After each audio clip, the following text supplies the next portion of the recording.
આવનારો સમયમાં આવનાર દિવસોમાં ફરી એક વખત સોમનાથની બાજુમાં આની પ્રાણ પ્રતિષ્ઠા થશે। દુનિયાનું વેદ જાણતા હતા, દુનિયાની સાધના જાણતા હતા, એની પાસે મંત્ર તંત્ર યંત્ર એની દુનિયા એની પાસે ખૂબ જ બહુ મોટી હતી।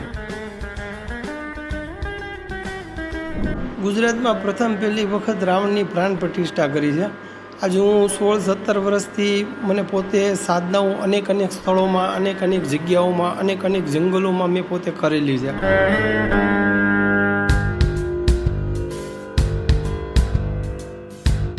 આજે રાવણની સાધના કરવાનો પાછળનો મારો પોતાનો ભાવ એવો છે કે આજે હું મારી જીવનમાં કંઈક અલગ વસ્તુ કરવા માગું છું।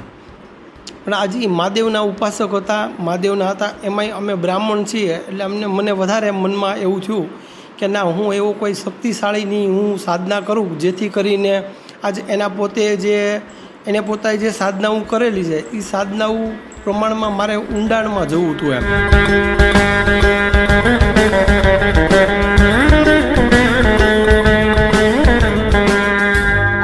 કે એ આજ દુનિયાનું વેદ જાણતા હતા, દુનિયાની સાધના જાણતા હતા, એની પાસે મંત્ર તંત્ર યંત્ર એની દુનિયા એની પાસે ખૂબ જ બહુ મોટી હતી। એટલે આજ એ માટે થઈને મેં એક રાવણની ઘરે પ્રાણ પ્રતિષ્ઠા કરી છે। આવનારો સમયમાં આવનાર દિવસોમાં ફરી એક વખત સોમનાથની બાજુમાં આની પ્રાણ પ્રતિષ્ઠા થશે। હું એક સાધક છું। આજ મને પોતે સાધનાનું મેં અનેક જગ્યાએ સાધનાઓ કરેલી છે અને હું મારી જિંદગીમાં હંમેશા એવું જ ઈચ્છું છું કે નહીં, હું એવા કોઈ વ્યક્તિની સાધના કરું કે જેથી કરીને મને શિવના દર્શન થાય।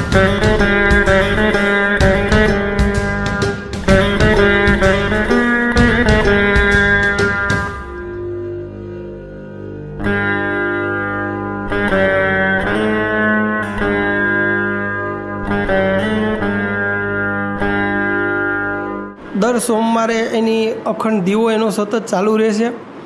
દર સોમવારે એને 108 લાડવા ચડાવવામાં આવે છે અને દર સોમવારે એની ઉપર દૂધનો અભિષેક થાય છે।